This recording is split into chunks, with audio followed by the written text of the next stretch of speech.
Hello friends, study Point Shivanand में आपका फिर से एक बार स्वागत है। एंड दोस्तों, आज इस वीडियो लेसन में आप पास्ट परफेक्ट टेंस 100% सीख जाएंगे। आपके सारे भी डाउट्स जो भी कुछ रिलेटेड हैं पास्ट परफेक्ट टेंस से रिलेटेड, वैसे पास्ट टेंस की सीरीज़ में स्टार्ट कर दिया हूं और इसी तरह से पास्ट टेंस कंप्लीट करने के बाद मैं आपकी फ्यूचर टेंस की सीरीज़ स्टार्ट करूंगा और सारा ही एक्सप्लेनेशन, बिल्कुल क्लियर एक्सप्लेनेशन दूंगा ताकि आपको कोई भी डाउट्स ना हो। तो इस वीडियो को आप लास्ट तक देखें and don't skip the video till the end. Well friends, my name is Shivanand Pathak and you are watching Study Point Shivanand. So let's start. Well friends, तो पास्ट परफेक्ट टेंस को लर्न करने के लिए आप देख सकते हैं, सबसे पहले जब हम कोई भी टेंस ट्रांसलेट करते हैं, जैसे कि परफेक्ट टेंस है, प्रेजेंट परफेक्ट टेंस में जब भी कोई हम सेंटेंस ट्रांसलेट करेंगे तो उसकी रिकॉग्नाइजेशन हमको आनी चाहिए, अर्थात कि उसकी पहचान हमको आनी चाहिए।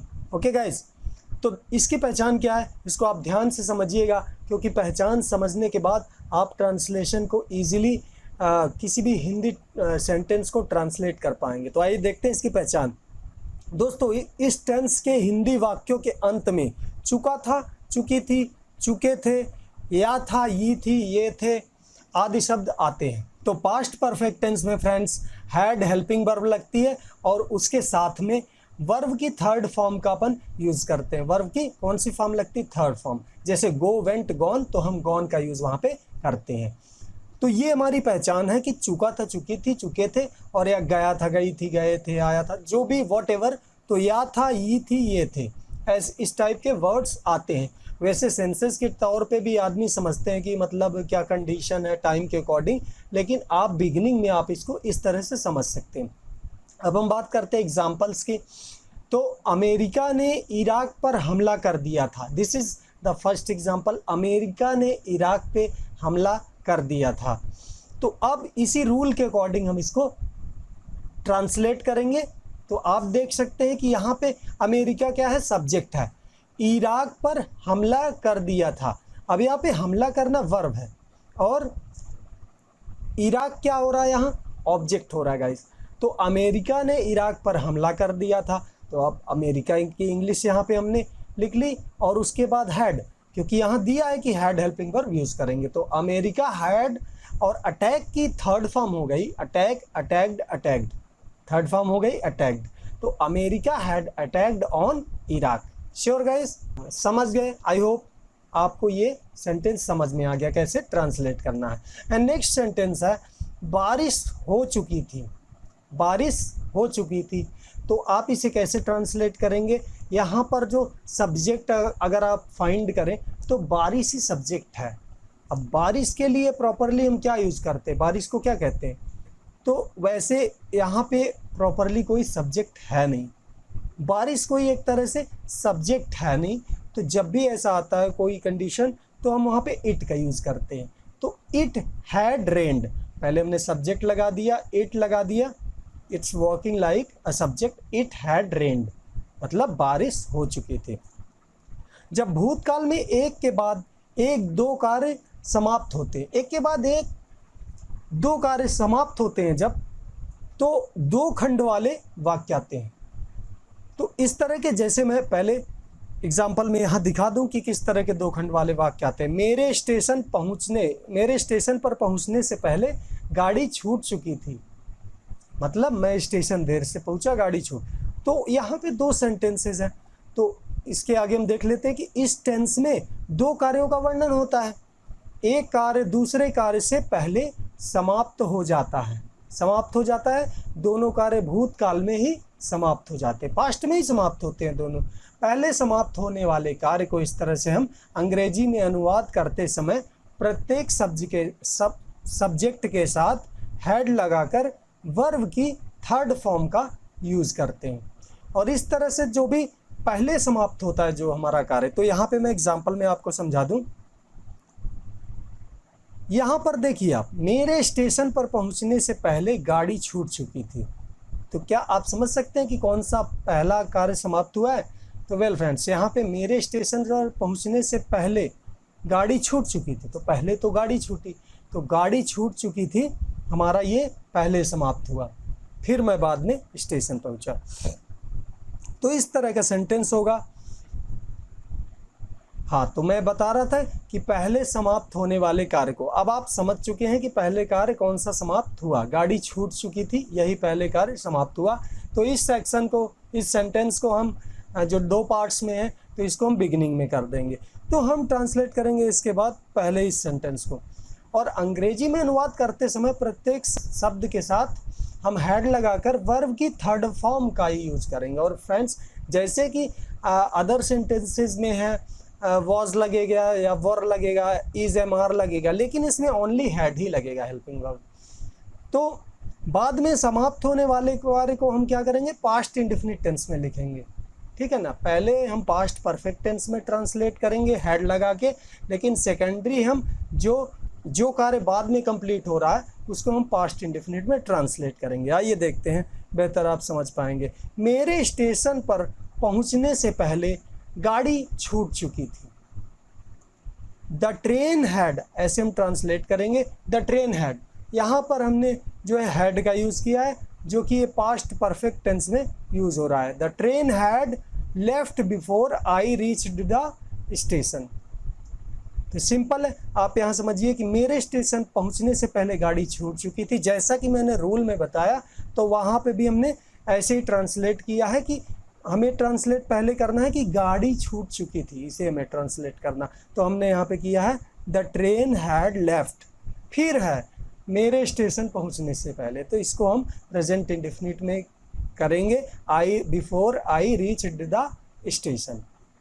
Okay guys, I hope this is clear. Let's move to next slide. जैसा कि नेक्स्ट सेंटेंस आप देख सकते हैं कि मेरे घर पर पहुंचने से पहले ओम स्कूल जा चुका था। ओम स्कूल जा चुका था। Om had gone to school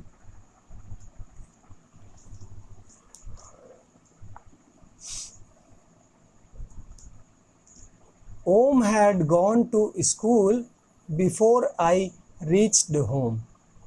मेरे घर पहुंचने से पहले ओम स्कूल जा चुका था। तो यहाँ पे फ्रेंड्स हमने, जैसा कि मैंने प्रीवियस सेंटेंस बताया था कि मेरे घर पर पहुंचने से पहले ओम स्कूल जा चुका था, तो ओम स्कूल जा चुका था या हमारा बिगिनिंग में आ जाएगा।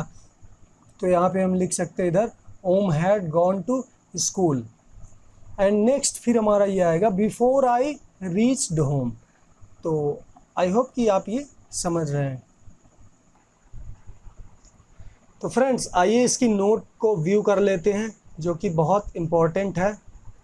तो यदि वाक्य में पहले या पूर्व शब्द आए, इस तरह के शब्द आते हैं कि मेरे जाने के पहले या मेरे जाने के घर जाने के पूर्व, तो इस तरह के शब्द अगर आते हैं तो वाक्य के अंतिम खंड की अंग्रेजी, मतलब अंतिम सेक्शन की अंग्रेजी आप बोल सकते हैं, पहले लिखते हैं।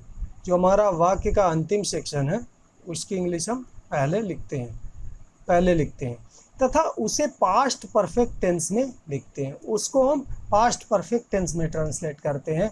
और उसके बाद जो अपना सेंटेंस का सेकंड पार्ट है, हाँ, तो फ्रेंड्स बिफोर के बाद में हम पहले भाग की अंग्रेजी लिखते हैं।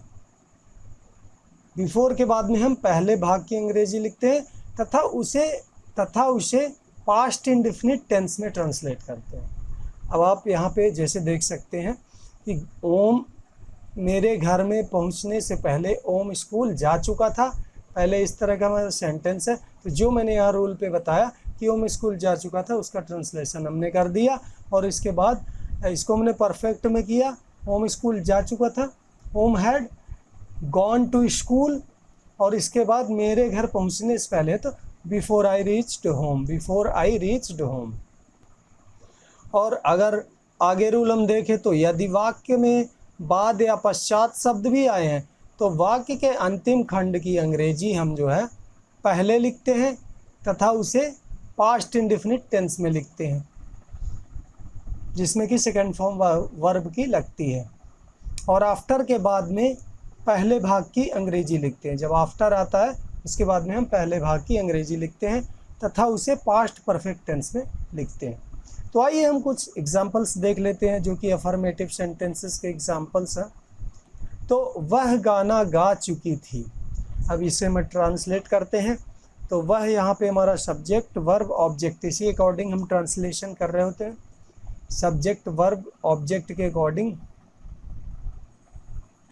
तो वह गाना गा चुकी थी, वह सब्जेक्ट हो गया, गाना जो कि एक ऑब्जेक्ट है, और सिंग गा चुकी थी, सिंग ये जो कि वर्ब है। तो वह गाना गा चुकी थी। सी हैड संग सॉन्ग, भारतीय टीम पहली पारी खेल चुकी थी, भारतीय टीम पहली पारी खेल चुकी थी। तो इसको हम ट्रांसलेट करेंगे, भारतीय टीम, इंडियन टीम, इसके बाद परफेक्ट टेंस है तो had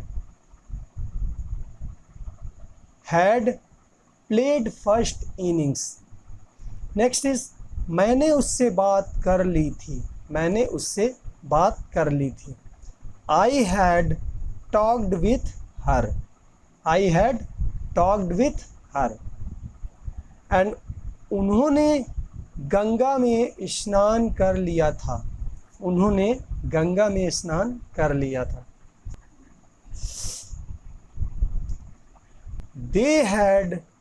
They had taken bath in Ganga. एक सेंटेंस छूट रहा है और पूरा दिख नहीं रहा है। गंगा के बाद पांचवा, ये हमने अपने कमरे का किराया दे दिया था, या तो स्किप कर देते हैं, ठीक है ना, जैसा कहो, अगर हो जाए तो ठीक है। अरे ये पांचवा वाला,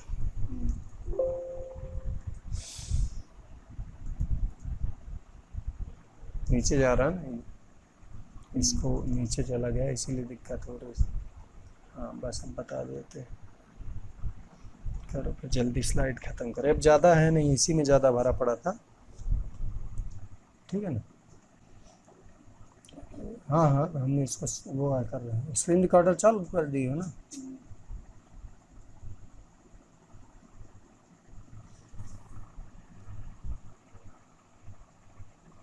यहाँ वैसे भी थोड़ी जगह छोड़ दिया करो, मालूम क्या, नीचे इसका वो रहता है पेन का सारे वो सिंबल वगैरह। तो अभी इसको फिलहाल एक बार बता दूँ। हाँ तब भी दिक्कत होती, वो भी नहीं काम करता, एक लाइन छोड़ दिया करो, है ना। अभी हम काम चला लेते हैं। हमने अपने कमरे का किराया दे दिया, उन्होंने कि हमने अपने कमरे का किराया दे दिया था, हमने अपने कमरे का किराया दे दिया था। तो यहाँ देख सकते हैं आप फ्रेंड्स कि हमने अपने कमरे का किराया दे दिया था। तो यहाँ पे ट्रांसलेशन आपका किस तरह से हो जाएगा इंग्लिश में, हमने तो वी आएगा और वी के साथ हमारा हेल्पिंग वर्ब, एक ही सिंगल हेल्पिंग वर्ब हैड लगती है। तो we had paid, paid means दे दिया था, पेमेंट कर दिया था, the rent of our home, we had paid the rent of our home. अब आते हैं बात करें निगेटिव सेंटेंसेस की। तो रूल हम देख लेते हैं। सबसे पहले subject plus had plus not plus verb का थर्ड फॉर्म लगेगा यहाँ, उसके बाद हमारा ऑब्जेक्ट आएगा एंड देन फुल स्टॉप। मत भूलिएगा friends and students, full stop आपको नहीं भूलना है। अगर आप किसी कॉम्पिटिटिव एग्ज़ाम्स या एसआई है या एसएससी है, किसी भी टाइप के एग्ज़ाम्स के लिए प्रिपरेशन अगर आप कर रहे हैं तो फुल स्टॉप मैटर करता है। ओके गाइज, तो आइए नेक्स्ट फर्स्ट सेंटेंस यहाँ पे हम देख लेते हैं नेगेटिव का। उसने मुझे अपनी किताब नहीं दी थी। She had not given me her book. हर सेंटेंस हर टेंस की तरह इसमें भी नॉट का यूज़ सिर्फ करना है, बाकी चीज़ें चेंज नहीं होंगी फ्रेंड्स। तो सी had not given me her book. Next is वह लड़का स्कूल कभी नहीं गया था। वह लड़का स्कूल कभी नहीं गया था। That boy had never gone to school. That boy had never gone to school. मेरा बड़ा भाई एमए नहीं कर चुका था। मेरा बड़ा भाई एमए नहीं कर चुका था। My elder brother had not passed MA. My elder brother यहाँ पे क्योंकि बड़ा भाई मैंने लगाया मेरा बड़ा भाई, तो माय यहाँ पे एक तरह से देखा जा सकता है, my elder brother had not passed MA। Next is उसकी छोटी बहन इतना नहीं रोई थी, उसकी छोटी बहन इतना नहीं रोई थी। ट्रांसलेट करेंगे हम, उसकी छोटी बहन के लिए क्या करेंगे, his younger sister had not wept so much. पिताजी ने यह खबर पहले नहीं पढ़ी थी। The father had not read this news. यहाँ पे आप क्या बोलेंगे, रेड दिस न्यूज नहीं, the father had not read this news before. Hope you just know about the 3 forms of the read. This is very basic. तो read, read, but spelling will be remain. Spelling same रहेगी लेकिन pronunciation change हो जाएगा। Read, red, but spelling तो तीनों में same, बाकी other forms में चेंज होती है। तो नेक्स्ट इंटेरोगेटिव सेंटेंसेस का अपन रूल देख लेते हैं और इसको मैं आपको एक्सप्लेन कर देता हूं। और बहुत ही आसान है, अगर आप इजीली थोड़ा सा इसके लिए ट्राई करेंगे और आप प्रैक्टिस करेंगे, if you will try to understand it, so you can do it definitely. It's not nothing so difficult and all. I am just providing you all series related to tenses and etc. will also be provided in my channel. So please be with me in this channel and subscribe channel. If you are a new visitor, then subscribe channel, like and comment and share videos for better awareness of other students too. Okay guys, तो आइए explain कर देते हैं ये interrogative sentence। तो देखिए friends, आप देख सकते हैं कि ये जो इंटेरोगेटिव सेंटेंस है, जब वाक्य के शुरू में क्या हो, कब हो या कि कहाँ हो, कैसे हो, तो हम इंटेरोगेटिव सेंटेंस का यूज करते हैं। प्रीवियसली मैंने जो भी प्रेजेंट टेंस के सारे भी टेंसेस को क्लियर किया है, सारे भी पार्ट्स को क्लियर किया है, एज वेल एज अब मैं पास्ट टेंस कवर कर रहा हूँ। तो अगर आपने टेंस पढ़ा है तो आप जानते हैं कि क्वेश्चन वर्ड्स कौन कौन से होते हैं, क्यों, कब, कहाँ, कैसे, कितना, ये सारे क्वेश्चन वर्ड्स होते हैं।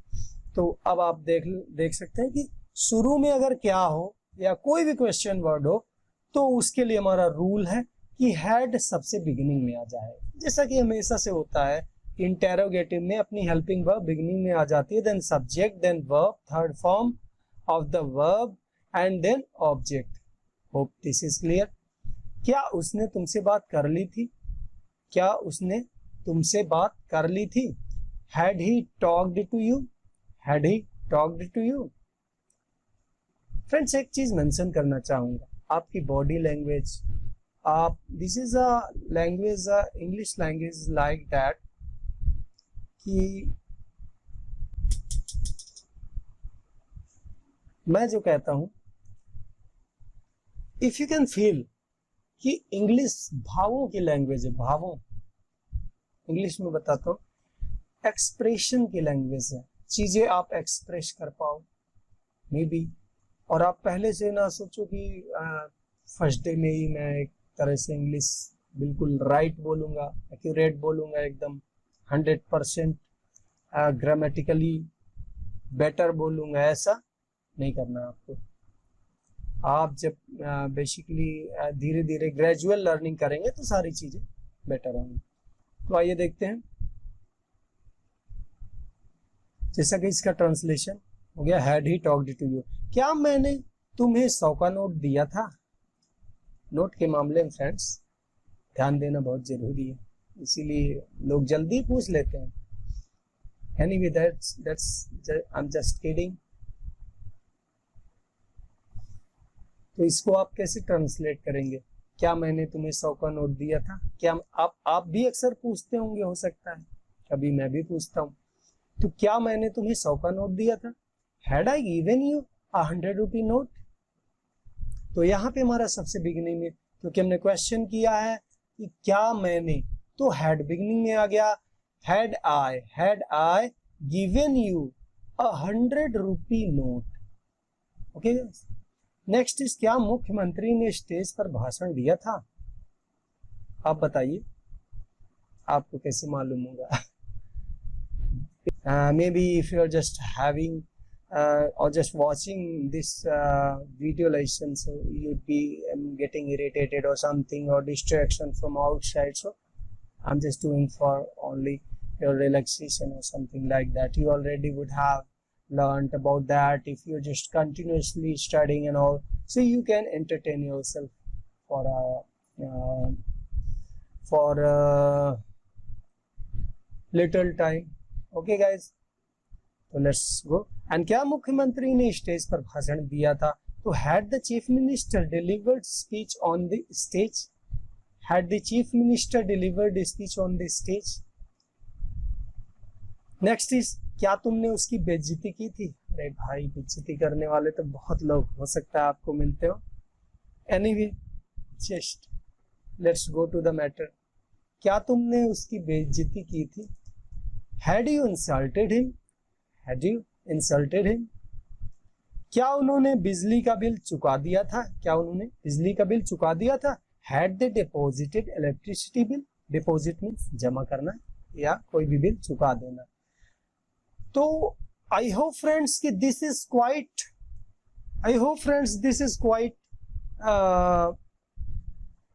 useful for you, and आपको इस लेसन से सारी चीजें क्लियर हुई होंगी और पास्ट परफेक्ट टेंस आपको क्लियर हुआ होगा.